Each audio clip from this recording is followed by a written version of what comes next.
پێشی غەیسی ژیانێکی تەبیعیم هەبوو ئەلێرە پێڵاوم سبوو دەکرد ئەلعان ئەویش نمایە لۆ خۆشم ئەلعانەوە بەڕەزالت دەژیم لەبەر چاوی هەمووتە. هەش دەفتەری ئاوە بەس بوو بۆ ئەوەی مام ڕەشاد و هەردوو منداڵەکەی ببنە قوربانی ڕاگەیاندنی کوردی و کۆمنتەکانی ئێوە.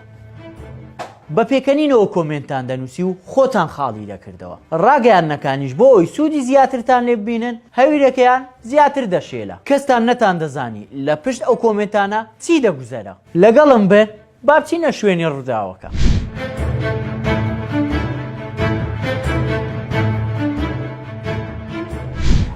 نزیکەی 3 ساڵ بەر لە ئێستا ڕێک لێرە لە هەمان شوێن پیاوێک بە ناوی غەیسی ئیماڕاتی دێتە لای مام ڕەشاد و لی دەپرسێت چیت پێویستە. مام ڕەشادیش وەک هەر باوچێکی تری کورد بیری لای جگەرگۆشەکانیەتی. بیر دەکاتەوە کە کوڕەکەی پێویستی بە 5 تێنووسە و کچەکەشی پێویستی بە 3 تێنووسە. بۆ ئەم مەبەستە داوا لە غەیز دەکات کە 8 تێنووسی پێ بدات. اليوم لازم اشتري البوب 5 دفاتر الواحد 3 الأخرى. بۆ جوانی بابەتەکە غەیز ناوی ڤیدیۆکە دەکات بە 8 دەفاتر. ئێوەی بینەت هەمووتان واتان زانی مام ڕەشاد 8 دەفتەری لە غەیز وەرگرتووە. بێ ئەوەی بیر لەوە بکەنەوە کە داواکاریەکەی مام ڕەشاد چی بوو هەروە لە ژێرەوەی ڤیدیۆکە بە ئینگلیزی نووسرا بوو 8 نۆتبووکس واتە 8 تێنووس. خۆی بە عەرەبیەکەی گە تێبگەی هەموو شتێک ڕۆنکرایتەوە بەرنامەکە بە خۆی وەزعەکەی ڕۆن دەکاتەوە. ئەمن لۆ هەر مندارەکی بێتن و هەرچی بێ بپرسی و ئەو هابووە و هاچوو لۆ پێی برێت. ڕۆژنامە نووس ئیش و کاری نییە پرسیاری ئەوەی دەکا من چەند پارە لەبەرکەمە چیش بە پارەی من لەبەرکەم چەندە. پرسیارەکانیان بای جوابەکەیان نییە کە لەکنە مندی. ئەو ڕۆژنامە نووسی وایە پێشی غەیسی ژیانێکی تەبیعیم هەبوو ئەلێرە پێڵاوم سبوو دەکرد ڕۆژێ 5-6 هەزارێکم پێیا دەکرد کەم زۆر ئەلحەمدولیلا. ئەلعان ئەویش نمایە لە سبەینێ من دانیشتیمە تا ئێستا یەک پێڵاوم سبووک نەکردیە و 2 ساڵە شتاقیان ناچنە مەکتەبێش لە پاش هەینێ 3 ساڵە مەکتەبی هەردووچیان چوو.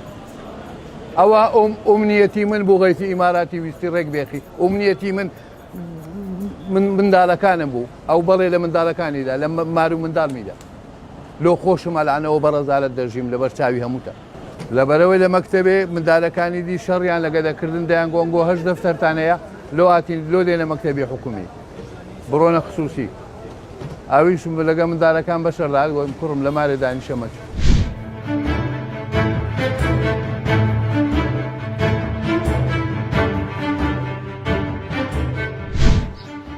ئەو دوو منداڵی کە مام ڕەشاد داوای 8 تێنووسەکەی بۆ کردن ئێستا لەم ماڵە گۆشەگیر بوونە. دوای ئەوەی لە قوتابخانە قوتابیەکان تانەوتە شەری زۆریان لێ دەدەن وای لێ دێت واز لە قوتابخانەش بێنە. ئێستا لەم ماڵەن و تەنانن لەبەر بابەتی 8 دەفتەرەکە ناتوانن بە ئاسوودەییش بێنە دەرەوە. ئەو 8 دەفتەرە چ لێ؟ هاتان کاول نەبیانتان گۆ 8 دەفتەر ها تا قڕ بەسەری بەر بۆچی بەخوای مام ڕەشاد عینەت لە چاوکەی دەمام چش بەستی کراویش دەسەکەی هەر دەتناسینەوە کە 8 دەفتەرەکە. ئەو پێشش ملوێنە بە گچکە و گەوری چاوەڕێی دەکا خەبەرێک هەواڵێک لە جەنابێت ڕۆژێک لە ڕۆژنامەی ئەو 8 دەفتەرە ئەو های بەسەر هات. لە کۆتاییدا دەمەوێت ئەوە بڵێ کاری ڕاگەیاندن ئەوەیە ڕاستی ڕووداوەکان پێشان بدات نەوەک خەڵکو و نمونەی وەک مام ڕەشاد و منداڵەکانی بکرێنە قوربانی لایک و کۆمنت. کاری تۆی هاوڵاتیش هەر ئەوە نییە بێ ئەوەی بیر بکەیتەوە کۆمنت بنووسی و خەڵک بریندار بکەیت. پێویست دەکات زۆر هۆشیار بی تا لەگەڵ ڕاگەیاندن و عەوام ئاراستە نەکرێت. بۆیە ئێستا من وەک ڕاگەیاندن کارێ لە شوێنی تەواوی ڕاگەیاندن کاران داوای لێبوردن لە مام ڕەشاد و دوو منداڵەکەی دەکەم. هیوادارم ئیتر لەمە دووە بە قوربانی کردنی خەڵک لە ڕێگای ڕاگەیاندنەوە بوەستێنرێت و کۆتایی پێبێت.